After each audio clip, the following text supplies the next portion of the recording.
أعوذ بالله من الشيطان الرجيم. بسم الله الرحمن الرحيم. إذا السماء انشقت وأذنت لربها وحقت وإذا الأرض مدت وألقت ما فيها وتخلت وأذنت لربها وحقت يا أيها الإنسان إنك كادح إلى ربك كدحا فملاقيه فأما من أوتي كتابه بيمينه فسوف يحاسب حسابا يسيرا وينقلب إلى أهله مسرورا وأما من أوتي كتابه وراء ظهره فسوف يدعو ثبورا ويصلى سعيرا إنه كان في أهله مسرورا إنه ظن أن لن يحور بلى إن ربه كان به بصيرا فلا أقسم بالشفق والليل وما وسق والقمر إذا اتسق لتركبن طبقا عن طبق فما لهم لا يؤمنون وإذا قرئ عليهم القرآن لا يسجدون بل الذين كفروا يكذبون والله أعلم بما يوعون فبشرهم بعذاب أليم إلا الذين آمنوا وعملوا الصالحات لهم أجر غير ممنون. أعوذ بالله السميع العليم من الشيطان الرجيم من همزه ونفخه ونفثه. اللهم لا علم لنا إلا ما علمتنا إنك أنت العليم الحكيم وتب علينا إنك أنت التواب الرحيم. اللهم علمنا ما جهلنا وذكرنا ما نسينا وزدنا علما ينفعنا وانفعنا بما علمتنا. የዚህን ምዕራፍ የተወሰኑ አያዎችን ካሁን በፊት በነበረው ደርሳችን ላይ ለማየት ሞክረናል። በተወሰነ ወደ ኋላ መለስ ብለን እንጀምራለን በአላህ ፈቃድ ማለት ነው። يقول الله تبارك وتعالى فأما من أوتي كتابه بيمينه فسوف يحاسب حسابا يسيرا وينقلب إلى أهله مسرورا. فأما من أوتي كتابه بيمينه يسرى مزقبو بكأن يجوي تستو يهون سو فسوف يحاسب حسابا يسيرا ቀላል የሆነን ምርመራ ሳይመረመር አይቀርም። ወየንቀሊቡ ኢላ አህሊሂ መስሩራ እጅግ የተደሰተም ሆኖ ወደ ቤተሰቦቹ ይመለሳል። እንግዲህ ቂያማ ቀን ከሚከሰቱ ከባባድ ክስተቶች መካከል የሥራ መዝገቦች መከፋፈላቸውና መሰጠታቸው። ሰው ዱንያ ላይ ሲሰራ ለነበረው ሥራ ዱንያ ላይ ሲመዘግብ ለኖረው ተግባር ውጤት ይሰጠዋል የቂያማ ዕለት። ዱንያ ላይ መልካም ነገሮችን የሰራ አላህን የፈራ አላህን የታዘዘ ከወንጀል የራቀ ከሆነ የሥራ መዝገቡ የሚሰጠው በቀኝ እጁ ይሆናል። ይህም ተክሪም ነው፣ ማክበር ማላቅ ከበጃ ነው፣ የስኬታማነቱ ማሳያ ነው። ፈአማ መን ኡቲየ ኪታበሁ ቢየሚን የሥራ መዝገቡ በቀኝ እጁ የተሰጠው ሰው ፈሰውፈ ዩሓሰቡ ሒሳበን የሲራ የሚመረመረው ምርመራ ቀላል ነው። ገር የሆነ ምርመራ ነው የሚመረመረው፣ አይከብድበትም። እያንዳንዱን ነገር አይቀርብለትም ማለት ነው። እያንዳንዱ የሰራው ስራ አላህ ስብሓነሁ ወተዓላ ያልፈዋል። ዓርድ ነው የሚያደርገው። የሰራው ስራ ይሄን አድርገሃል፣ ይሄን ሰርተሃል ብሎ አላህ ስብሓነሁ ወተዓላ ይነግረዋል። አኢሻ ረዲየላሁ ዐንሃ አንድ ሐዲስ ነብዩ አለይሂ ሰላቱ ወሰላም ሲናገሩ ሰማችና መን ኑቂሸል ሒሳበ ዑዚባ ሒሳብ በጣም የተበረበረና በኃይል የተመረመረ የሆነ ሰው ይቀጣል ብለው ሲናገሩ አላህ ሱብሓነሁ ወተዓላ ፈሰውፈ ዩሓሰቡ ሒሳበን የሲራ ብሎ የለ እንደ ቁርአን ላይ ብላ ጠየቀቻቸው። ቃለ ዛኪል ዐርዱ ያማ ስራን ማቅረብ ብቻ ነው። ስራው ይቀርብለትና ይህን አድርገሃል፣ ይህን ወንጀል ሰርተህ ነበር አልፌሃለሁ እያለ አላህ ሱብሓነሁ ወተዓላ የሚያቀርብለት ነገር ነው እንጂ እያንዳንዱ ነገር እየተበጠረ የሚመረመር ከሆነ ለጥፋት መዳረጉ ለቅጣት መብቃቱ የማይቀር ነው ብለው ነብዩ አለይሂ ሰላቱ ወሰላም ተናገሩ። ስለዚህ የሥራ መዝገብ የሚባለው ነገር የማይቀር ነው፣ ለሁሉም ይሰጠዋል። አልዘምናሁ ጣኢረሁ ፊ ዑኑቂህ የሥራ መዝገቡን አንገቱ ላይ እናስይዘዋለን ብሎ አላህ ሱብሓነሁ ወተዓላ ተናግሯል ቁርአን ላይ። ማ ሊሃዛል ኪታብ ላ ዩጋዲሩ ሰጊረተን ወላ ከቢረተን ኢላ አሕሳሃ ሙጅሪም የሆነ ሰው አመፀኛ የሆነ ሰው ምን ይላል? ማ ሊሃዛል ኪታብ ላ ዩጋዲሩ ሰጊረተን ወላ ከቢረተን ኢላ አሕሳሃ ምን አይነት መጽሐፍ ነው? ምን አይነት መዝገብ ነው? ትንሹንም ትልቁንም የማይተው የማያስቀር የሆነ ሁሉንም መዝግቦ የያዘ የሆነ ምን አይነት መጽሐፍ ነው እያለ ይናገራል ማለት ነው። ሙጅሪም የሆነ ሰው ማለት ነው። ግን ሙእሚን የሆነ ሰው አላህን የሚፈራ የሆነ ሰው አላህን የሚታዘዝ የሆነ ሰው ከወንጀል ራሱን የሚያቅብና የሚያርቅ የሆነ ሰው ፈሰውፈ ዩሓሰቡ ሒሳበን የሲረን በጣም ቀላል የሆነ ገር የሆነ ምርመራ ሳይመረመር አይቀርም ማለት ነው። ወየንቀሊቡ ኢላ አህሊሂ መስሩራን ወደ ቤተሰቦቹም የተደሰተ ሆኖ ይመለሳል። ቤተሰቦቹ ማን ናቸው? ዘመድ አዝማዶቹ፣ ዱንያ ላይ የሚተዋወቃቸው ሰዎች፣ አብሮ የኖራቸው የሆኑ ሰዎች ወደ እነሱ ይመለስና ፈየቁሉ ሃኡም ቅረኡ ኪታቢያ እስቲ መጽሐፌን አንብቡልኝ አያችሁ መዝገቤን እያለ ይጋብዛል ሰዎችን ማለት ነው። በጣም ተደስቶ ወደዛ ይመለሳል ማለት ነው። እዛ መውቂፍ ላይ እዛ በጭንቅ ሰዓት ላይ እንደዚህ አይነት ደስታና ሐሴት የሚሞላው ዛሬ ዱንያ ላይ የተጨነቀ የተቸገረ ችግሮችንም ለአላህ ብሎ ያለፈ ለአኺራው የለፋና የሰራ የደከመ የሆነ ሰው ነው አኺራ ላይ የሚደሰተው የሚያልፍለት ማለት ነው። ወየንቀሊቡ ኢላ አህሊሂ መስሩራ ወይም ጀነት ወዳሉት ቤተሰቦቹ የተደሰተ ሆኖ ይመለሳል። እነማን ናቸው ቤተሰቦቹ የተባሉት? ሑሩል ዒን ናቸው። አይናቸው የሚያማምር የሆኑ በጣም እጅግ የተዋቡ የሆኑ ጀነት ውስጥ የተዘጋጁለት ሚስቶች አሉና ወደ እነሱ የተደሰተ ሆኖ ይመለሳል ማለት ነው ብለውም ፈስረውታል። ወየንቀሊቡ ኢላ አህሊሂ መስሩራ እጅግ የተደሰተ ሆኖ ወደ ቤተሰቦቹ ይመለሳል አለ አላህ ሱብሓነሁ ወተዓላ። ከዛም በኋላ አስከተለና ደግሞ ተቃራኒ የሆነ ሰው የሥራ መዝገቡ በቀኝ እጁ ያልተሰጠው ሰውስ ምን አይነት ሁኔታ ነው የሚኖረው? በምን መልኩ ነው እዛ ቦታ ላይ የሚኖረው ሁኔታ ምንድን ነው የሚለውን ገለጸ። ፈቃል ወአማ መን ኡቲየ ኪታበህ መጽሐፉን የተሰጠው ሰውማ ወራአ ظهሪሂ ከጀርባው ኋላ የተሰጠው የሆነ ሰው ፈሰውፈ የድዑ ሳይጠራ አይቀርም ሱቡራ ጥፋትን ወየስላ ሰዒራ እንደዚሁም ደግሞ በጣም በኃይል የሚነድ የሆነ የተጋጋመ እሳት ውስጥ ሳይገባ አይቀርም እዛ ይገባል ብሎ አላህ ሱብሓነሁ ወተዓላ ተናገረ። እንግዲህ ካፊር የሆነ ሰው ወይም ደግሞ ሸቂይ የሆነ ሐታ ሙስሊምም ሆኖ የሥራ መዝገቡን በኋላው የሚቀበል ከኋላው እጁ ተጠምዝዞ ከጀርባው ኋላ የሚሰጠው የሆነ ሰው አለ። ነስአሉላህ ሰላመተ ወልዓፊያ አላህ ይጠብቀንና ማለት ነው። ለምንድን ነው እንደዚህ የሚሆነው? ሊአነሁ ለም ያዕመል ፊ ዱንያ ቢጣዓቲላህ አላህን አልታዘዘም ዱንያ ላይ። በዛ ምክንያት የሥራ መዝገቡ ወራአ ظهሪሂ ከጀርባው ኋላ እጁ ተጠምዝዞ በግራ እጁ ነው የሚሰጠው ማለት ነው። ለምንድን ነው እንዲህ የሚደረገው? ሊልኢሃነቲ ወልኢዝላል ለማዋረድ የተዋረደ ሰው መሆኑን ለማሳየት የከሰረ ያበቃለት ሰው መሆኑን ለማሳየት ማሳያ ነው። ገና ወደፊት ጀሃነም አለ። ከዛ በፊት ነው አስቀድሞ ይህ የሚሆንበት ማለት ነው። ቀኝ እጁ እንዳይንቀሳቀስ ይደረጋል። ቀኝ እጁ ምንም አይነት እንቅስቃሴ እንዳይኖረው ይደረግና በግራ እጁ ከጀርባው ኋላ እጁ ተጠምዝዞ ይሰጠዋል ማለት ነው። ይሄ እንግዲህ ሸቃ ላይ መድረሱን የጀሃነም ሰው መሆኑን ማሳያ ምልክት ነው። ታዲያ እንደዚህ ሲሆን ምን ይሆናል?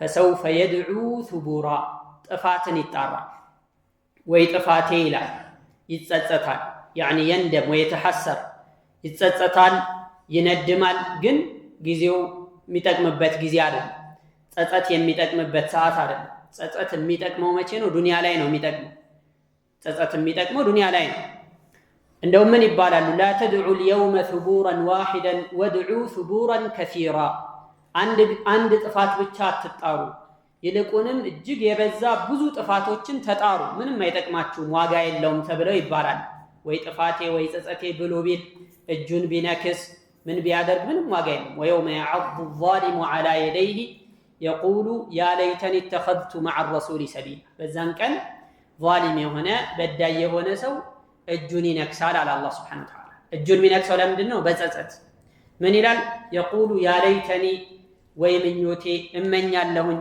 اتخذت مع الرسول سبيلا ከመልእክተኛው ጋር ቀጥተኛውን መንገድ እስልምናን አጥብቄ ይዤ በነበረ እመኛለሁ እያለ እጁን ይነክሳል በጸጸት ማለት ያ ወይለታ ለይተኒ ለም አተኺዝ ፉላንን ኸሊላ ወይምኞቴ ወይ ጸጸቴ እከሌ የተባለውን ሰው ወዳጅ አድርጌ ባልያዝኩት ኖሮ ብሎ ይጸጸታል የቂያማ ቀን ማለት ለምንድነው ጓደኛ ወዳጅ በጣም ተእሲር አለ ተጽዕኖ ይፈጥራል አንድ ሰው ዲንንም እንዲለቅ ዲኑንም አጥብቆ እንዲይዝ የጓደኛ ሚና በጣም ወሳኝ ነው ትልቅም ያኒ ይሄ በታዳጊ ልጆች ምናም ብቻ አይደለም አጠቃላይ ነው ማንኛውም ሰው በጓደኛው ተጽዕኖ ስር ነው የሚያርፈው በዚህ ምክንያት فلينظر احدكم من يخالل ማንን ወዳጅ አድርጎ ጓደኛ አድርጎ መያዝ እንዳለበት ያስተውል ብለው ነብዩ አለይሂ ሰላቱ ወሰለም ተናግረዋል እና መጥፎ ጓደኛ የያዘ ሰው ጸጸቱ አይለቀውም እስከ አኺራ ድረስ ነው አብሮት የሚሄደው ማለት ነው እና فسوف يدعو ثبورا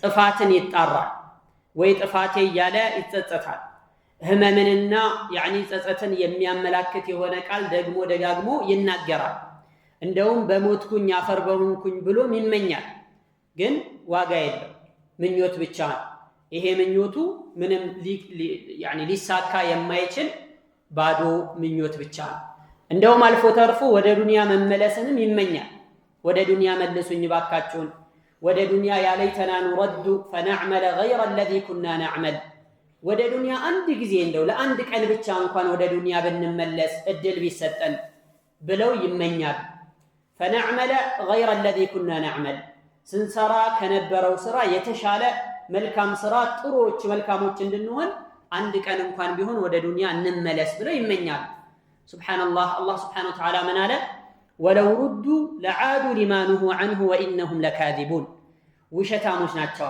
ሱብሃንአላህ እዚህ ዱንያ ላይ እድል ተሰጥቷቸው ስንት አመት 60 አመት 50 አመት 40 አመት 30 አመት ረጅም እድሜ እንዲኖሩ ተደርገው ያልሰሩትን ስራ ቢመለሱ አኺራን አይተው ያ ሁሉ ጭንቅና ያ ሁሉ መከራ አይተው እንኳን ቢመለሱ አይስተካከሉ ولو ردوا لعادوا لما نهوا عنه ቢመለሱም እንኳን ወደ ተከለከሉበት ነገር ተመልሰው መግባታቸው አይቀርም ወኢነሁም ለካዲቡን ውሸታሞች ናቸው ብሎ ነው አላህ Subhanahu Wa Ta'ala የተናገረው ማለት ሰውየው ምረኛ ከሆነ ቁርጠኛ ከሆነ ሌላ ተጨማሪ ቀን ያስፈልገው እዚሁ ዱንያ ላይ ያለውን ጊዜ ተጠቅሞ ያለውን እድል ተጠቅሞ ፍሬያማ እንዲሆን መስራት ነው ያለበት እንጂ ካለፈ በኋላ እንደገና ልመለስ ብሎ መመኘት ዋጋ ቢስ ነው ወለው ሩዱ ለዓዱ لما نهوا عنه وانهم لكاذبون ጸጸቱ ብቻ አይደለም ጸጸትን ብቻ ተጸጽተው ራሳቸውን ጠልተው ምናምንም የሚያበቃም ነገር አይደለም ወደፊት ደግሞ ከባድ ቅጣት አላቸው ወይስላ ሰዒራን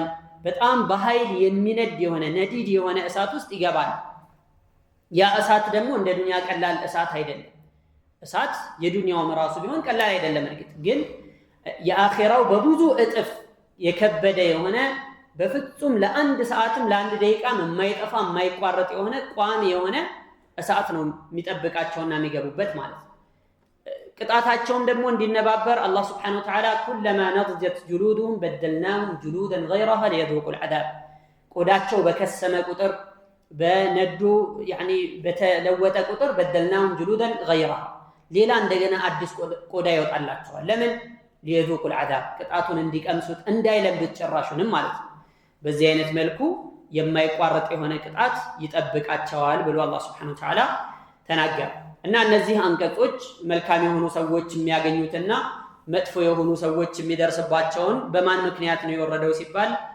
قيل إن هذه الآيات نزلت في أبي سلمة بن عبد الأسد أبو سلمة بن عبد الأسد المبالو كان من أفضل المؤمنين بلاج كهنو مؤمنوش مكاكل من يكوتر من مدب صحابي نبر بس مكنياتنا بوندمو مكنيات يوردو الميقرماتو إيه يعني أبو سلمة بن عبد الأسد من أفضل المؤمنين ወንድሙ ደግሞ من عتات الكافرين በጣም መናጢ ከተባሉ ከሃዲያኖችና መጥፎ ከተባሉ ሰዎች አንዱ ነበር በሁለቱ ምክንያት ነው የወረደው ተብሏል አለይ ሐል ይሄ ሁሉንም ሰው የሚመለከት ነው በእነሱ ምክንያት ወረደም ሌላም ምክንያት ይወረድ ሁሉም በዚህ ባህሪ የሚገለጽ አጠቃላይ ሙእሚኖችና ካፊሮችን የሚመለከት የሆነ አንቀጽ ነው ማለት ነው ከዛ የዚህ እድለቢስነቱ ምክንያት ለዚህ ሁሉ ጸጸትና ጥፋት መዳረጉ የምክንያቱ ምንድነው በምን ሰበብ ነው እዚህ ላይ የወደቀው እዚህ ላይ የገባው ለምንድነው ሲባል ቀጥሎ ባሉት አንቀጾች አላህ Subhanahu Wa Ta'ala አብራራ ገለጸ فقال انه كان في اهله مسرورا ይህ ሰው በቤተሰቦቹ መካከል ያለ ደስተኛ ሰው ነበር انه ظن ان لا يحور እንደማይመለስም እርግጠኛ ሆኖ ስለነበረ ለዚህ ቅጣት የተደረገ አለ ይሁር ማለት አይ አለ ይርጂዓ እንደማይመለስ እርግጠኛ ነበር ወዴት ነው ማይመለሰው يعني ከሞተ በኋላ እንደገና ወደ ህይወት ተመልሶ አላህ Subhanahu Wa Ta'ala ፊት እንደማይቀርብ እርግጠኛ ነበር ያስተባብል ነበር ማለት በላ እንዴታ ان ربه كان به بصيرا የሱ ጌታ በሱ ላይ ተመልካች ነው ብሎ አላህ Subhanahu Wa Ta'ala ገለጸ እንግዲህ እነዚህ አንቀጾች ላይ ይሄ ካፊር የሆነ ሰው እጁ ተጠምዝዞ ወደ ኋላ በግራ እጁ መጽሐፉ የተሰጠው ሰው ለዚህ የዳረገው ነገር ምንድነው የሚለውን ገለጸ انه كان في اهله مسرورا የመጀመሪያው ምክንያት በቤተሰቦቹ መካከል እያለ ዱንያ ላይ እጅግ የሚደሰት ህይወቱ በፈንጠዝያ የተሞላ ነበር አኺራ የሚባል ነገር ትዝ ብሎትም አያውቅ በዱንያው የተሸነገለ ዝንጉ የሆነ ሰው ነበር ፍጻሜን ከሞት በኋላ ያለ ህይወት ምንም አያስጨንቀውም ነበር አያሳስበውም ነበር በዱንያዊ እርካታዎችና ስሜቱ በመትፈልጋቸው ነገሮች ሁሉ ስምጥና ንክር ያለ ሰው ነበር ይህ ሁኔታው በአላህ Subhanahu Wa Ta'ala ላይ ድንበር እንዲያልፍ እንዲያመጽ ትእዛዛትን እንዳይፈጽም ክልከላዎችን እንዳይጠነቀቅ ያደረገው ነገር ነበር فلا صدق ولا صلى እውነት ብሎ አልተቀበለ ሰላት አይሰግድ አስተባብሎ ጀርባ ሰጥቶ ነበር የሚሄደው ثم ذهب الى اهله يتمطى እየተኩራራ እየተንጠባረረ ወደ ቤተሰቦቹ ተመለሰ በማለት አላህ Subhanahu Wa Ta'ala ይገልጻል ابن زيد የተባሉት ሙፈሲር ምን አሉ وصف الله اهل الجنه بالمخافه والحزن والبكاء في الدنيا አላህ Subhanahu Wa Ta'ala የጀነት ሰዎችን ዱንያ ላይ ያላቸው ባህሪ መገለጫ ሁኔታቸው ምንድነው ሲባል አላህን እንደሚፈሩ እንደሚጠነቀቁ ያኒ እንደሚተክዙ እንደሚያለቅሱ ዱንያ ላይ ማለት እንዳለ ይህን ባህሪያቸውን ገለጸ فأعقبهم فيه به በዚሁ ሰበብ ምን ለወጠላቸው النعيم والسرور في الآخرة آخرة ላይ ጸጋ የተባለ ደስታ የተባለን ሁሉ ለወጠላቸው ተካላቸው ووصف أهل النار بالسرور في الدنيا والضحك فيها يا أسات سوتشن دمو دنيا لاي እጅግ ደስተኞች ሁሌ የሚስቁ ሐዘን የሚባል አኺራ የሚባል ማያሳስባቸው አድርጎ ገለጻቸው فأعقبهم به الحزن الطويل ረጅም የሆነ ትካዜ ረጅም የሆነ ሐዘንና ጸጸትን ተካላቸው በጀሃነም ማለት እንደዚህ ብለው ይጠቅሳሉ ኢብኑ ዘይድ ማለት እና ዱንያ ላይ ያሉ በቤተሰቦቻቸው መካከል ያሉ ያስጨንቃቸው ነበር የአኺራ ጉዳይ ያሳስባቸው ነበር የጀነት ሰዎች አኺራ ላይ ምንድነው ምን ሆነው የጀነት ነው ምን ሆነው ወይስ በተቃራኒው እያሉ ሊጨነቁ ነበር ብዙ ስራዎችን ከጀሃነም ሊያድነን ይችላል የሚሉትን ስራዎችን ሁሉ ሳይታክቱ ይሰሩ ነበር ይለፉ ነበር ይጥሩ ነበር ይጣጣሩ ነበር በዚሁ ሰበብ አላህ Subhanahu Wa Ta'ala አላሳፈራቸው አኺራ ላይ መልካም ነገር ሰጣቸው ዘልዓለማዊ የሆነ እረፍትና ደስታን ለወጠላቸው ማለት በተቃራኒው ዱንያ ላይ ሆነው ስለ አኺራ ማያሳስባቸው حتى يعني هذا وصف كثير منا የብዙሃኖቻችን መገለጫ ባህሪ ነው። ስለ አኺራ አሳስቦት ስለ አኺራ አስጨንቆት ዱዓ የሚያደርግ የሚያለቅስ ስራዎችን ምንም ሳይለፋ የሚሰራ ጥቂት ሰው ነው። ብዙሃኖቻችን አብዛኞቻችን የምንሰራቸው ስራዎች በተለምዶ የሚሰሩ ናቸው። ለዛ ነው ራሳችን ላይ ብዙ ውጤትና ለውጥ ማናየው። ለዛ ሶላት ስንሰግድ ልምድ ስለሆነ በቃ መጥቶ መስገድ ምንም ትዝ አይለንም። ስለ ሶላቱ አናስብም። የምናስበው ሶላት ውስጥ መሆናን ሌላ ነገር ነው። የምንሰራቸው ነገሮች በጠቅላላ ኢትቃን ያጣንበት ምክንያት በጥራት እንዳይሰሩ ያልሆነበት ምክንያት በዱንያዊ ነገሮች በብዛት መሸንገላችን። አልጉሩሩ ፊ ዱንያ በዱንያ ነገሮች መሸንገል መታለል፣ የዱንያ በልጭልጭ የሆኑ ነገሮች ስለሚያዘናጉን ዒባዳ ላይ ጥፍጥና ያጣንበት ምክንያት ለዚህ። ቁርአን እንቀራለን፣ የቁርአኑን ጣዕም አናገኝም። ሶላት እንሰግዳለን፣ የሶላቱን ጣዕም አናገኝም። እንጾማለን፣ ወደ ቀልባችን አንመለስም። ዱዓ እናደርጋለን፣ ሐሳባችን ልባችን ሁሉ ሌላ ቦታ ሆነ። ይህ ሁሉ ምክንያቱ ምንድነው ሲባል አኺራን መዘንጋትና በዱንያዊ ነገሮች መሸንገልና መታለል። እና አኺራ ላይ ነጃ የሚወጣው ምን አይነት ሰው ነው? ዱንያ ላይ ሁሌ አኺራ የሚያሳስበው የሆነ ሰው፣ አኺራው የሚያስጨንቀው የሆነ ሰው አኺራ ላይ ነጃ ይወጣል፣ ይድናል፣ መጽሐፉንም በቀኙ ይቀበላል ማለት ነው። አላህ ከነሱ ያድርገን። ومن أسباب عذاب الشقي يوم القيامة ሸቅይ የሆነ ሰው እድለቢስ የሆነ ሰው አኺራ ላይ እንዲቀጣ ለቅጣት ከሚዳርጉት ነገሮች ሰበቦች መካከል አንዱ ምንድነው? أنه كان وهو في الدنيا يعتقد أن لن يرجع إلى خالقه حيا إنه ظن أن لن يحور የሚለው ሁለተኛው ምክንያት ማለት ነው። አኺራ የሚባል ነገር ምንም ውስጥ የለም እመለሳለሁ ብሎ ማያስብ إنه ظن أن لن يحور أي أن لن يرجع እንደማይመለስ ወደ ጌታው እንደማይመለስ ከሞት በኋላ ፈሩን አራግፎ በይነ የደይላህ ሱብሓነሁ ወተዓላ እንደማይቆም እርግጠኛ ነበር። በቃ መቆም ከሞት በኋላ መነሳት የሚባል ነገር አይዋጥለትም ነበር። በቃ እዚሁ ዱንያ ላይ ነው ሁሉም ነገር የሚያበቃው። እዚሁ እስካለህ ድረስ ደስታህን አጣጥም፣ ገና ይሁን አይሁን የሚባል ነገር መኖሩን እርግጠኛ ለማትሆነው ነገር ምን አስጨነቀህ ብሎ ነው ሌሎችንም የሚመክረው ማለት ከራሱ ማለት እና إنه ظن أن لن يحور ማለት ማዕናው ይሄን ከሞት በኋላ ተነስቶ ለሰራው ስራ እንደሚተሳሰብ በሰራው መልካም ስራ ሰዋብ እንዳለ በሰራው መጥፎ ነገር ደግሞ ቅጣት እንዳለ አያምንም ነበር። በቃ ማንኛውም ነገር የሚያልቀው እዚሁ ዱንያ ላይ ነው ብሎ ያስብ ነበር። በዚሁ ምክንያት ነው ለዚሁ ቅጣት የተዳረገው። እንደዚሁም ደግሞ የሥራ መዝገቡ በግራ እጁ እንዲሰጠው የሆነው ለዚህ ምክንያት ነው በማለት ይናገራል። አለን የሑር የሚለው ቃል هو الرجوع والعودة من ملس مالت عند أثر لا من المقتال اللهم إني أعوذ بك من الحور بعد الكور من الدعاء مقتال اللهم إني أعوذ بك الله إني بان تتبك عليهن من الحور كمن ملس بعد الكور كتموال له هلا يعني جماري بإيمان بكلهم نجار كف بيه إيمانهم جمرو علمهم جمرو تقوى جمرو كلهم نجار جمرو وده لا يكون بهلا عندنا وده تاج كمقدلنا كمن ملس بان تتبك عليهن يميل دعاء إن هي دعاء بتأمل الصبي أسفل دعاء كل يعني يا مقلب القلوب ثبت قلبي على دينك الملون دعاء سو مدقا جمال لبوتشن متاجل بابت متالواوت يهونكو متازوزور يهونكو جيتاهوي لبين በዲንህ ላይ ቀጥ አድርግልኝ ልቦችን ምትቀያየረው የሆንከው ጌታ ሆይ ያለ ነብዩ አለይሂ ሰላቱ ወሰለም ያደርጉ እንደነበረው ዱዓ ማድረግ ይገባል። اللهم اني اعوذ بك من الحور بعد الكور ከተሟላሁኝ በኋላ እንደገና ወደ ኋላ ከመመለስ ወደ ኋላ ከመጉደልና ዝቅ ከማለት ባንተ ተጠበቃለሁኝ ማለት ነው። አብዱላህ ኢብኑ አባስ ምን ይላሉ? لم اعلم ما معنى ويحور الا يحور የሚለው ቃል ትርጉሙ ምን እንደሆነ አላውቅም ነበር አለ አብዱላህ ኢብኑ አባስ حتى سمعت اعرابيه تقول لبنيه لها አንዲት ለልጇ አንድ አዕራቢይ ማን የገጠር ሴት ናት ለልጇ ምን ስትላት ሰማሁኝ ሑሪ አለቻት ሑሪ بمعنى ارجعي ተመለሺ ነይ ማለት ነው ትርጉሙ ይሄንን ስሰማ አለ የሑር ማለት አለ يرجع ማለት ነው ለካ ብዬ አወቅኩኝ በማለት አብዱላህ ኢብኑ አባስ ይናገራሉ ማለት ነው። እና ቀጥሎ ምን አለ በላ አላህ Subhanahu Wa Ta'ala ይህንን አባባሉን ውድቅ አደረገ። አልመለስም ከሞት በኋላ አልነሳም ብሎ ማሰብ የዋህነት እንደሆነ ትክክለኛ አስተሳሰብ እንዳልሆነ ገለጸ።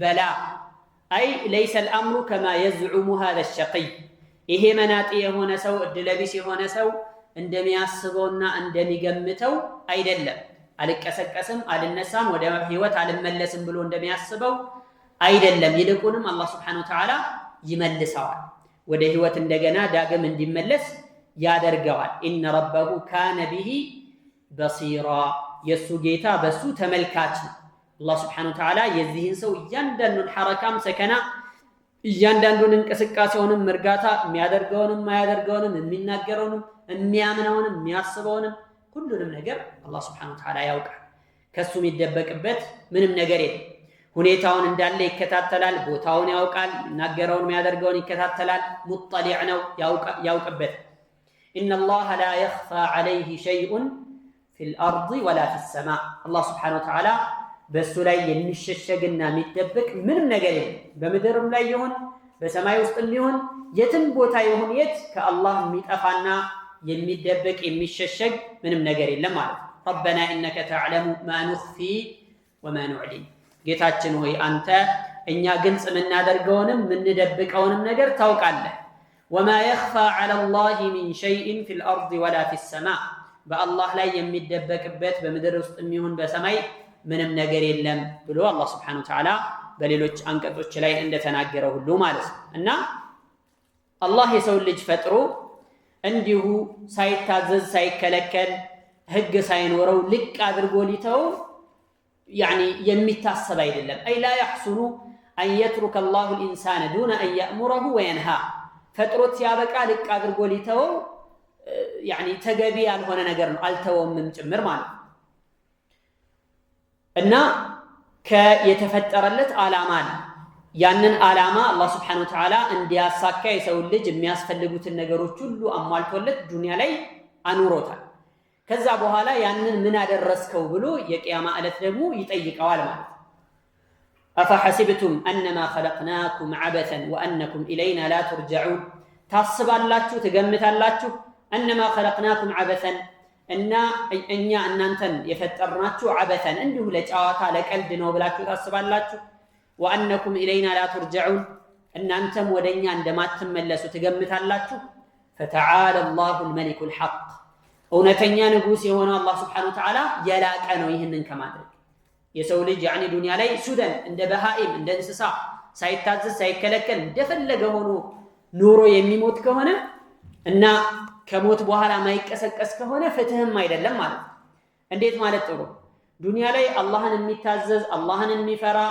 ህግ የሚያከብር በስርዓቱ የሚኖር የሆነ ሰውና ጋጠወጥ የሆነ ምንም የማይገዛው አላህን የማይታዘዝ አመፀኛ ወንጀለኛ የሆነ ሰው ሁለቱ እንዴት እኩል ሊሆኑ ይችላሉ ከሞት በኋላ መቀስቀስ ባይኖርና በሰሩት ስራ መጠየቅ ባይኖር እኮ ሁለቱ እኩል ናቸው ማለት እንደውም ይሄ አመፀኛው ሰውዬ የበለጠ እድለኛ ነው እንደማለት በቃ ምንም ልቡ ላይ የመጣውን ነገር ሁሉ የፈለገውን ነገር ሁሉ ሰርቶ ሄዶ ማይቀሰቀስ ከሆነ ከሞት በኋላ ማይነሳ ከሆነ ከዛ ከሙጢዑ ሰውዬ አላህን ከሚፈራውና ከታዛዡ ሰውዬ የበለጠ እድለኛ ነበር ማለት ይሄ ደግሞ ሊሆን አይችልም በፍጹም أفنجعل المسلمين كالمجرمين ما لكم كيف تحكمون ታዛዦችን እንደ አመፀኞች እናደርጋለን እንዴ ማለኩም ምን ሆናችሁ ነው በምን መልኩ ነው የምታስቡት አስተንትኑ እንጂ كيف تحكمون እንዴት ነው የምትፈርዱት ብሎን አላህ Subhanahu Wa Ta'ala የሚናገር ይሄ ፍርደ ገምድልነት ነው ማለት አንዱ በዳይና ተበዳይ ዱንያ ላይ ምንም يعني ሐቁ ሳይሟላለት የሄደ ሁሉ يعني ፍትህ ባይኖር አድል ባይኖር ከሞት በኋላ መቀስቀስ ባይኖር ኖሮ ያ ሁሉ ፍትሃዊነት ሊጠፋ ነበር ማለት ነው ስለዚህ አልመለስም ብሎ ማሰብ የዋህነት ነው በፍጹም ሊሆን አይችልም አቅለን ወነቅለን ዝም ብሎ እንደዚሁ በሎጂክም ስናስበው በተለያዩ መረጃዎችንም ብናይ በፍጹም ሊሆን የማይችል የሆነ ነገር ነው ሞቶ በዛው መቅረት ማለት ነው ስለዚህ ይሄ አስተሳሰብ የካህዲያን አስተሳሰብ ነው ይሄ እምነት ከባድ የሆነ ዋጋ የሚያስከፍል የሆነ እምነት ነው አልመለስም ብሎ ማመን ማለት ስለዚህ ወደ አላህ Subhanahu Wa Ta'ala እንደሚመለስ አውቆ አላህ ፊት እንደሚቆም አውቆ በሰራው ስራ እንደሚተሳሰብ አውቆ ዛሬ ላይ ለዛ العرض الاكبر ለዋናው መቅረብ ዝግጁ ሆኖ መጠበቅ መቻል አለበት መቼ እንደሞት አያውቅም መቼም ሰው ምን ያክል ይኖር የሚያውቀው ነገር አንድ ቀን ነው የሚኖረው፣ ሁለት ቀን ነው የሚኖረው፣ ሳምንት ነው? ቢየዲላህ ሱብሓነሁ ወተዓላ በአላህ እጅ ነው ያለው። ስለዚህ ከጥፋቱ መመለስ፣ ተውበት ማድረግ፣ ዒባዳ ላይ መጠንከር፣ ራስን ብቁ አድርጎ መዘጋጀት ያስፈልጋል እንደማለት ነው። طيب ከዚህ በኋላ አላህ ሱብሓነሁ ወተዓላ ምሎ ሶስት ነገሮችን ጠቅሶ በመማል ከሞት በኋላ መቀስቀስ እውነት መሆኑን ከዛም የተለያዩ ነገሮች እንደሚያጋጥሙ አላህ ሱብሓነሁ ወተዓላ ጠቀሰ። فقال سبحانه وتعالى فلا أقسم بالشفق والليل وما وسق والقمر إذا اتسق لتركبن طبقا عن طبق ብሎ አላህ ተናገረ።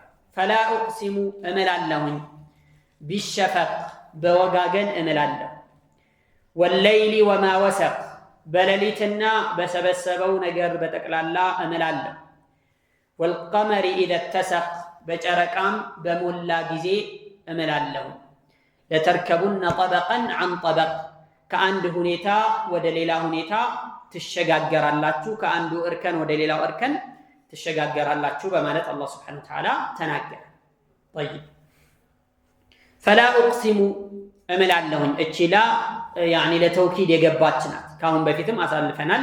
لا أقسم بهذا البلد የሚለው ሱራ ላይ ይህንን ተመሳሳይ ነገር ለማየት ሞክረናል። فلا أقسم እምላለሁኝ ማለት ነው። بالشفق በሸፈቅ እምላለሁኝ። ሸፈቅ ብሎ ማለት በቅየቱ ضوء الشمس ፀሐይ ከገባች በኋላ የሚኖረው ምዕራብ አካባቢ ላይ ሰማዩ ቀበሌ ላይ የሚኖረው ቀይ ብርሃን ፀሐይ ከገባች በኋላ የፀሐይ ብርሃን ቅሪት ማለት ነው።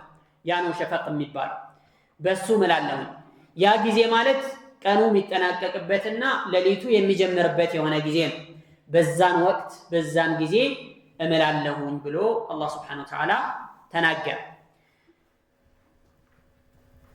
መቼ ነው ያኒ ፀሐይ ገብታ እንግዲህ የፀሐይ አካሏን የምድር ወይም ደግሞ የተወሰነው ነገር ሲሸፍናትና ሲጋርዳት እዛ አካባቢ ላይ ምዕራቡ አካባቢ የሚኖረው ቀይ ብርሃን ነው ሸፈቅ የሚባለው እና በዛ እምላለሁኝ ብሎ አላህ ሱብሓነሁ ወተዓላ ተናገረ። وفي الحديث عن عبد الله بن عمرو رضي الله عنهما أن رسول الله صلى الله عليه وسلم قال ووقت صلاة المغرب إذا غابت الشمس يا صلاة المغرب يعني يا مغرب صلاة ጊዜው ፀሐይ ስትገባል እስከ መቼ ነው የሚቆየው ሲባል حتى يغيب الشفق الأحمر ቀዩ ወጋገን እስከሚጠፋ ድረስ የመግሪብ ወቅት ይኖራል ማለት ትንሽ ጊዜ ከሁሉም የሶላት ወቅቶች ትንሽ ጊዜ ያለው ወቅት ማለት የመግሪብ ወቅት ነው። እንደውም ኢማሙ ሻፊዒ በቀውለን ጀዲድ በአዲሱ ቀውላቸው ምንድነው የሚሉት የመግሪብ ሶላት ብሎ ማለት አንድ ሰው አዳን ተደርጎ እንደዚሁ ውዱእ አድርጎ እስቲንጃ አድርጎ ያኒ ሰትረ العوره አውራውን ሁሉ የሚለብሰውን ልብስ ለብሶ ሸፍኖ ከዛ በኋላ 5 ረካዓ ኢቃም ተደርጎ 5 ረካዓ ሶላት እስከሚሰገድበት ጊዜ ነው የሚቆየው ብለዋል። ፀሐይ ከገባች በኋላ ማለት ነው። ያ ማለት ነው በእነዚህ ጊዜ እነዚህ ነገሮች የሚደረጉበት እነዚህ ስራዎች የሚሰሩበት ጊዜ ሲያልፍ መግሪብ ወቅቱ አልቋል እንደማለታቸው። ያ ማለት ነው በጣም ጠባብና አጭር ጊዜ ነው ያለው የመግሪብ ወቅት ማለት። በቀውለን ቀዲም የተሻለው ነው መረጃ የሚደግፈው የመግሪብ ወቅት الشفق الأحمر ቀይ ወጋገን እስከሚጠፋ ድረስ ይቆያል ብለው ተናግረዋል። መረጃ የሚደግፈው ይሄንን አባባል ነው ማለት ነው። አላይ ሐል በዚህ ወቅትና በዚህ ጊዜ እምላለሁኝ ብሎ አላህ Subhanahu Wa Ta'ala ተናገረ። والليل وما وسق በሌሊትም እምላለሁኝ وما وسق أي وما جمع እንደማለት ሌሊቱ በሰበሰበው ነገርም እምላለሁ። ሌሊቱ እንግዲህ የሚሰበስባቸው የሚሸፍናቸው የሚያከማቻቸው ብዙ ነገሮች አሉ። ሰው ሲመሽ ወደ ቤቱ ይገባል፣ ቤተሰቡ ጋር ይሰባሰባል፣ ሁሉም እንቅስቃሴ ይገደባል። እንስሶች ምናምን በሌሊት የሚንቀሳቀሱት ይንቀሳቀሳሉ። አልሃዋም ወደዋብ ተለያዩ አራዊቶች አውሬዎች ይንሰራፋሉ በዛ ሰዓት። እነዛ ሁሉ ነገር እምላለሁኝ። ያ ማለት ነው ይሄ ሌሊት ውስጡ ላይ ቋጥሮ የያዘው ውስጡ ላይ ሸፍኖ የያዘው ነገር በጣም ብዙ ነው። አላህ ምን አለ ومن رحمته جعل لكم الليل والنهار لتسكنوا فيه ولتبتغوا من فضله ولعلكم تشكرون ከአላህ Subhanahu Wa Ta'ala እዝነት መካከል ለእናንተ ካዘነባቸው ነገሮች መካከል جعل لكم الليل والنهار ሌሊትና ቀንን ማድረጉን لتسكنوا فيه ልትረጉበት ሌሊት የመርጊያ ሰዓት የሚረጋበት ሰዓት የእረፍት ሰዓት ولتبتغوا من فضله እንደዚሁም ደግሞ ከችሮታው ልትፈልጉበት ወለዓለኩም ተሽኩሩን ታመሰግኑትም ዘንድ ብሎ አላህ ሱብሓነሁ ወተዓላ ተናገረ። ሌሊት ማድረጉ ቀንን ማድረጉ ይሄ አላህ ሱብሓነሁ ወተዓላ እዝነት ነው። ሌሊት ላይ ሰዎች ከቀን የዱንያ ህይወታቸውን ለማስቀጠል የአላህን የሚሰጣቸውን ርዝቅ ለመፈለግ ይወጣሉ፣ ይወርዳሉ፣ ላይታች ይላሉ፣ ይንቀሳቀሳሉ፣ ርዝቅ ይፈልጋሉ።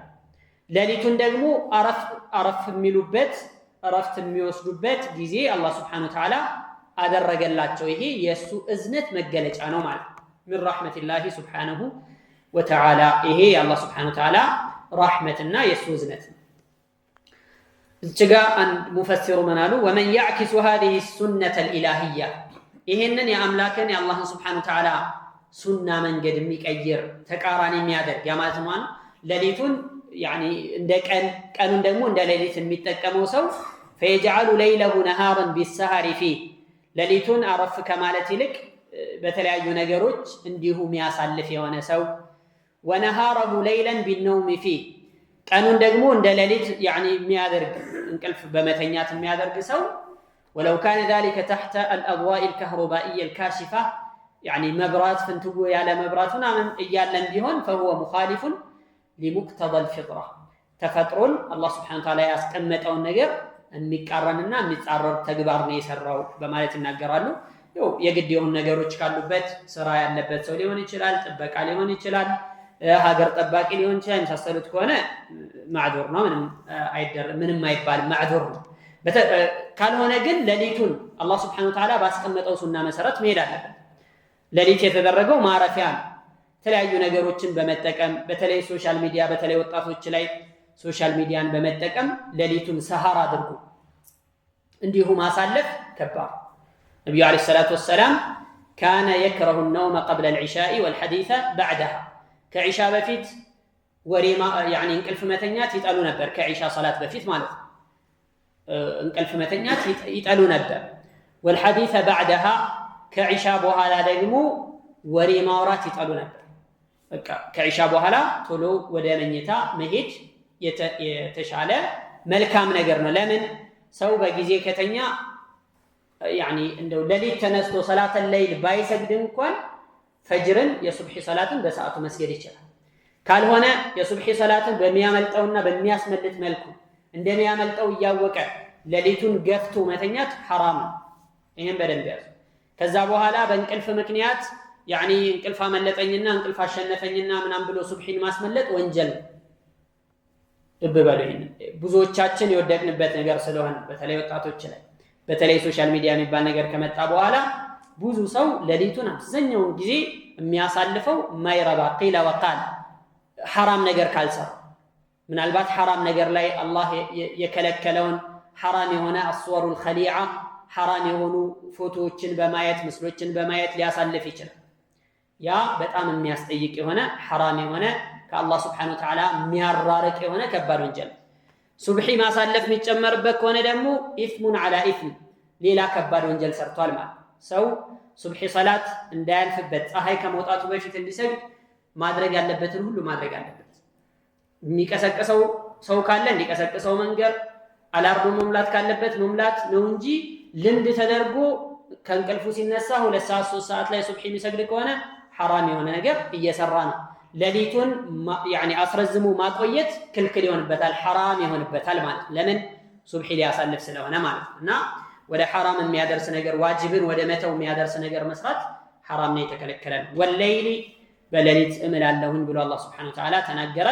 ወማ ወሰቀ በሰበሰበውም ነገር ሌሊቱ በሰበሰበውም ነገር እምላለሁኝ ብሎ አለ። ወልቀመሪ በጨረቃም እምላለሁኝ ኢዘ ተሰቅ ብርሃኑ ሙሉ በሚሆንበት ጊዜ። እንግዲህ ጨረቃ እንደሚታወቀው መጀመሪያ አዲስ ገና ሲወለድ ቀጭን ሆኖ ለአይን የማይታይ ሆኖ አስቸጋሪ ሆኖ ይመጣል። ሁለተኛው ቀን ላይ የተወሰነ ይጨምራል። ሶስተኛው እየጨመረ ይሄድና 14ኛው ቀን ላይ ሲደርስ ሙሉ ይሆናል፣ ሙሉ ብርሃን ይሰጣል ማለት ነው።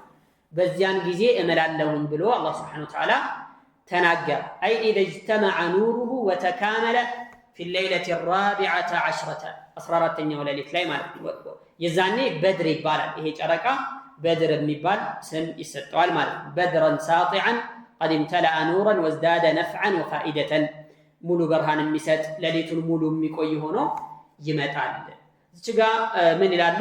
በእነዚህ ሶስት ነገሮች አላህ Subhanahu Wa Ta'ala ሲምል አንደኛ በወጋገን ፀሐይ ከገባች በኋላ በሚኖረው ሁኔታ፣ ሁለተኛ በሌሊት፣ ሶስተኛ በጨረቃ ነው አላህ Subhanahu Wa Ta'ala የማለውና በእነዚህ ነገሮች መማሉ የሚያመላክተው የሚያሳየው ነገር አለ። እሱም ምንድነው? በወጋገን መማሉ ፀሐይ ከገባች በኋላ ባለው ሁነቱ መማሉ ዱንያ እንደምትጠናቀቅ እንደምታልቅ ዱንያ ፍጻሜ እንዳላት ማሳያ ሊሆን ይችላል። لأن غروب الشمس يشبه الموت ፀሐይ መግባት ከሞት ጋር ይመሳሰላል። አንዳንድ ሰው እድሜው የገፋ በጣም ወደ እርጅና እድሜ ተጠጋ ጊዜ ፀሐዩ ሊገባ ቀርቧል እየተባለ ይነገራል በአባባል ማለት ነው። ያ ማለት ነው ለመሞት ቀርቧል እንደማለት ነው። እና ይሄ ከዛ ጋራ የሚመሳሰልና የሚያሳይ ዱንያ እንደሚጠናቀቅ አላቂ እንደሆነች ምን የረዘመች ብትመስል አጭር እንደሆነች ማሳያ ነው አለ። وفي ذكر الليل ما يشير الى شده الهول يوم الحساب ليل በመጠቀሱ ደግሞ ጽልመት ጋር ተያይዞ በመነገሩ አኺራ ላይ የሚኖረውን ከባድ የሆነ አስፈሪ አስደንጋጭ ነገሮችን የሚጠቁምና የሚያመላክት ነገር አለበት።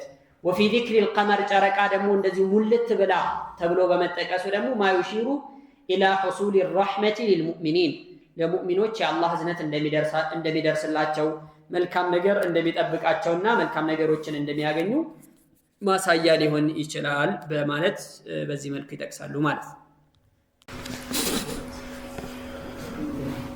طيب እና አላህ Subhanahu Wa Ta'ala በእነዚህ ጊዜያቶች በእነዚህ ሁኔታዎች የማለው ምን ላይ ነው? የተማለበት ነገርስ ምንድነው ሲባል ቀጥሎ ያለው አያ ይነግራል። ለተርከቡነ طبقا عن طبق أي لتركبن طبقا بعد طبقين እንደማለት ከአንድ ሁኔታ ወደ ሌላ ሁኔታ ትረማመዳላችሁ ትዘዋወራላችሁ የሚል ማዕና አለ። እንግዲህ ይሄ ማለት ምንድነው የሚያመላክተው? የተለያዩ አይነት አቅዋሎች አሉ እናያቸዋለን። ምንድነው በጥቅሉ على أن البعث حق والجنة والنار حق الله የማለበት ያለው ነገር ከሞት በኋላ መቀስቀስ ሐቅ ነው፣ እውነት ነው። ዝም ብሎ ተረት አይምሰላችሁ። እስከ አሁን ድረስ ከሞት የተነሳ ማን አለ ብሎ ሰው ሊጠይቅ ይችላል። ከሞት በኋላ በመነሳት ማያምኑ የነበሩ ሰዎች የሚጠይቁት መከራከሪያ ወይ የሚጠይቁት ጥያቄ የሚያነሱት መከራከሪያ አንዱ ይህ ነበር። እስቲ ማን ነው እስከዛሬ ከሞት በኋላ የተነሳ ማን አለ? እስከዛሬ ድረስ ስንትና ስንት በቢሊየን የሚቆጠሩ በጣም በርካታ የሰው ልጆች ሞተዋል። አንዱ እንኳን መቼ ወደ ዱንያ ተመለሰ ብለው ጥያቄዎችን ለመጠየቅ ወይም ደግሞ መከራከሪያዎችን ለማንሳት ይሞክራሉ። አላህ Subhanahu Wa Ta'ala ምን አለ? ይሄ መቀስቀስ የሚባለው ነገር እውነት ነው፣ ሐቅ ነው። ኩሉ አትን ቀሪብ የሚመጣ ነገር ሁሉ ቅርብ ነው። ኢነማ ተውዐዱነ ለአት ወማ አንቱም ቢሙዕጂዚን ቃል የሚገባላችሁ ነገር የምትቀጠሩት ነገር ሁሉ ይመጣል፣ እናንተም የምታቀቱ የምታስኑ አይደላችሁም በማለት አላህ Subhanahu Wa Ta'ala ይናገራል። ጀነትም ሐቅ ነው፣ እሳትም ሐቅ ነው። حتى ሙእሚኖች ራሱ متفاوتون في درجات نعيم الجنات የጀነት ደረጃዎች በማግኘት ላይ ራሱ ሙእሚኖች በጣም ይበላለጣሉ። ዱንያ ላይ ያለው መበላለጥ የዱንያ ኑሮ ላይ ህይወት ላይ መበላለጥ እንዳለው ሁሉ አኺራ ደግሞ ከዚህ የባሰ ነው መበላለጥ የሚኖረው ማለት ነው። በጣም የሚታገል በጣም የሚለፋ በእኽላስ ስራውን የሚሰራ ታላላቅ አላህ የሚወዳቸውን ነገሮች የሚሰራ እንደ ሰነፋ አይሆንም፣ መቼ እንደ ደካማው አይደለም፣ ደረጃው እኩል አይደለም፣ ይበላለጣል ማለት ነው። እንደዚሁም ጀሃነምም እንደዚሁም كما ان الكفار متفاوتون في دركات النار የእሳት አዘቅቶችም እንደዛው የተለያዩ ናቸው፣ ብዙ አይነት ናቸው። አሸዱ ኩፍረን የሆነው አሸዱ عذاب ይጠብቀዋል።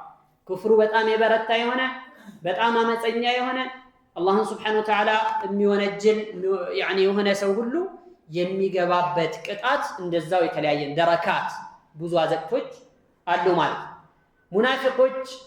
ሙናፊቅ የሆኑ النفاق العقدي ያለባቸው የሆኑ ሰዎች ከሁሉም የባሱ ደግሞ في الدرك الأسفل من النار ከጀሃነም የታችኛው አዘቅት ውስጥ እንደሚገቡ ደግሞ አላህ Subhanahu Wa Ta'ala ተናግሯል። كما أن الجنة درجات فكذلك النار دركات ጀነት ብዙ ደረጃዎች እንዳሏት ሁሉ ጀሃነምም የተለያዩ የሆኑ አዘቅቶች አሏት ማለት ነው።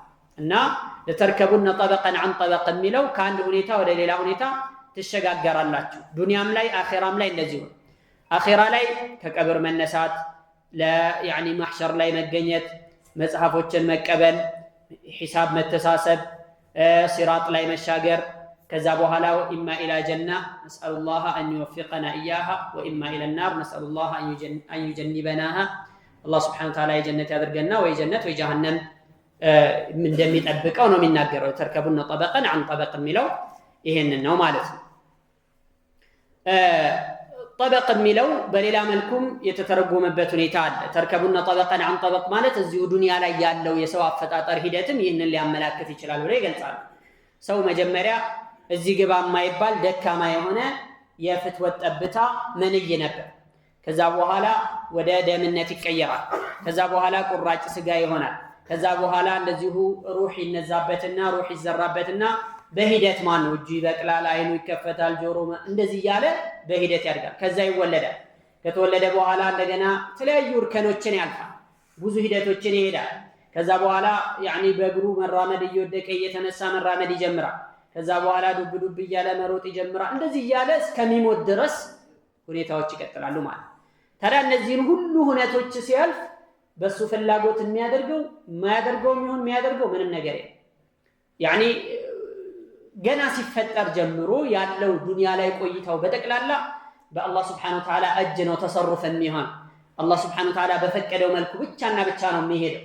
ታዲያ እንደዚህ አይነት ነገሮችን በዚህ አይነት መልኩ ዱንያ ላይ የመጣ እነዚህን ሁሉ እርከኖች የተሻገረ ሰው የሚያስተናግረው የሚጠይቀው የሚተሳሰበው ጌታ እንዳለው ሊዘነጋ ሊረሳ አይገባም። ይህንን የረሳ ጊዜ ውድቀት ይሆናል ማለት ነው የሚጠብቀው። طيب ወይም ደግሞ ይሄ በሌላ ቂራአ ይሄው አያ ራሱ የተቀራበት ለተርከቡነ ጠበቀን عن ጠበቅ የሚለው ለተርከበነ ጠበቀን عن ጠበቅ ተብሎም ተቀርቷል አንድ ቂራአ ላይ ማለት ነው። ይሄኔ ኺጣቡ ለማን ይሆናል? ለነብዩ አለይሂ ሰላቱ ወሰላም ይሆናል። ለተርከበነ ማለት የአላህን መልእክተኛ እያናገራቸው ከአንድ ሁኔታ ወደ ሌላ ሁኔታ ትሸጋገራለህ ወይም ደግሞ የሰማያትን አንደኛው ሰማይ ሁለተኛው ሰማይ እያልክ ትሄዳለህ የሚል ማዕናም አለ። كما ثبت ذلك في ليلة الإسراء والمعراج النبي عليه الصلاة والسلام ወደ ሰማይ ያደረጉት ጉዞ ላይ እንደተከሰተው ማለት ነው። አንዱን ሰማይ ያልፋሉ፣ ሁለተኛውን ሰማይ ያልፋሉ እያሉ ሰባት ሰማያት አልፈው ሄደዋል የአላህ መልእክተኛና ያንንም የሚያመላክት ሊሆን ይችላል ተብሏል። ومنها ሌላ ተፍሲር ላይ ደግሞ انها تتعلق باعمال الامه في تقليد من سبقها ከዚህ ፊት የነበሩትን ህዝቦች ተከትሎ እነሱ የሚያደርጉትን ነገር ማድረግ እንደተፈለገበትም የገለጹ ሙፈሲሮች አሉ። واستدلوا على ذلك بما صح عن رسول الله صلى الله عليه وسلم لتركبن سنن من كان قبلكم ከናንተ ፊት የነበሩ ሰዎችን ከናንተ ፊት የነበሩ ህዝቦችን መንገድ ተከትላችሁ ትሄዳላችሁ፣ እነሱ ያደረጉትን ታደርጋላችሁ አሉ። ሽብራን ሽብራን አይ ሽብራን በሽብሪን ስንዝር በስንዝር ذراعا بذراع ክንድ በክንድ ምንም ነገር ሳይቀራችሁ እነሱ ያደረጉትን እያንዳንዱ ነገሮች ታደርጋላችሁ ብለው ነብዩ ሰለላሁ ዐለይሂ ወሰለም ተናገሩ። ዛሬ ኡመተል ኢስላም የት ነው ያለው? ማንን ነው ሞዴል አድርጎ የሚይዘው? ማን ያደረገውን ነገር ነው የሚያደርገው? ገርቦች ያደረጉትን ነው፣ ምዕራባውያኖች ያደረጉትን እያንዳንዱ መልካሙም ይሁን ስልጣኔም ይሁን ስልጣኔ ምንም ሳይለይ ማለት ሁሉም ነገር እነሱ ያደረጉትን ነገር በጠቅላላ ያደርጋል። فقالوا اليهود حتى لو دخلوا جحر ضب تبعتموهم የضب የሚባል የሆነ እንስሳ አለ ወከሎ ወይ ማርጃን ነው ይባላልና የሱ ጉድጓድ በጣም ጠባብ የሆነ የቆሸሸ የሆነ የሚሸት የሆነ ደስ የማይል ጉድጓድ ነውና እዛ ውስጥ ቢገቡ እንኳን እናንተም ተከትላችሁ ትገባላችሁ። በቃ ከዛ በኩል የመጣ እነሱ ያደረጉት ቅማ الحضاره የስልጣኔ ጫፍ ብላችሁ ነው የምታስቡት። ሙዕጀብ بالغربيين ነው አንዳንዶች ምን ያለው ሱብሃንአላህ የሆኑ ተማሪዎች ነበሩና የሆኑ አረብ ሀገር ላይ ነው ሙስሊም ሀገር ላይ አንዱ የሚያስተምራቸው አስተማሪ ስለ ገርቦችን ስለ መከተል ያለውን መዳር እነሱ መከተል ያለውን መጥፎነት ይጠቅስላቸዋል። ከዛ አንድ ተማሪ ምን ጥያቄ ያቀረበ እነሱን መከተል ብቸኛው የስልጣኔና የእውቀት መንገድ ከሆነ ምን ልናደርግ እንችላለን ብለው ጠየቁ። አስቡት፣ ብቸኛው የስልጣኔና የከፍታ መንገድ እነሱን መከተል ከሆነስ ብለው ጠየቁ ማለት ነው። እንግዲህ በትልቅ ደረጃ ላይ አሉ የሚባሉ ተማሪዎች ናቸው ይህን ጥያቄ የሚያቀርቡ። ያ አኺ ስልጣኔ የሚባለው የበላይነት የሚባለው ሸርዕን መያዝ ሲቻል ሸሪዓን ተጥቢቅ ማድረግ ከተቻለ ሰው ትልቅ የስልጣኔ ቂማ ጫፍ ላይ መድረስ ይችላል። ካልሆነ ግን እነሱ ያደረጉትን ሐታ በፀጉር አቆራረጥ ባለባበስ በሁሉም በእያንዳንዱ ሐረካና ሰከና እነሱ የሚከተል ከሆነ هذا يجر الويل على نفسه ራሱ ላይ መከራ ነው የሚያመጣው ማለት ነው። ሸሪዓን ሙሳደማ ያደርጋል፣ ሸሪዓን ይጻረራል፣ ይቃረናልና እነሱን መከተል በመልካም ነገሮች ላይ ከሆኑ በጥሩ ነገሮች ላይ ከሆነ እነሱን ያደረጉትን ቢከተል በጥሩ በሚጠቅመው ነገር ላይ ማለት ጥሩ ነበር። ግን በተቃራኒው ነው የፀጉር አቆራረጥ አሁን እነሱን መከተል ምን ይባላል? የሆነ ቦታ ላይ ካጎፈሩ እሱም ያጎፍራል። ሙሉን እንግዲህ የተለያየ ፋሽን ሲመጣ እያንዳንዱን ፋሽን ኳስ ተጫዋቹን ሁላ እየተከተለ ይሄዳል ማለት ላ እንደዛ መሆን ያለበት ራሱን የቻለ ሙተካሚል ነው። አርአያ አድርጎ ሊይዘው የሚገባ ማንን ነው? የተለያዩ የእስላም ሊቃውንቶች አሉ፣ ሰሃቦች አሉ፣ የነብዩ አለይሂ ሰላቱ ወሰላም ባልደረቦች አሉ። የነሱን መንገድ ነው ተከትሎ ሊሄድ የሚገባው ማለት ነው። እንደዛ ሲያደርግ ዱንያውም ይበጅለታል፣ አኺራውም ይበጅለታል። ካልሆነ ግን ረዳ ነው የሚሆነው፣ መውደቅና ውድቀት ነው የሚከተለው ማለት ነው። አላህ Subhanahu Wa Ta'ala መልካሙን የሚሰሩ ከመጥፎ የሚጠነቀቁ ያደርገን። አቂባችንን አላህ ያሳምርልን። ቁርአንን እንረዱና ፋህም የሚያደርጉ ሰዎች አላህ ያድርገን። جعلني الله وإياكم من الذين يستمعون القول فيتبعون أحسنه. صلى الله على نبينا محمد وعلى آله وصحبه أجمعين.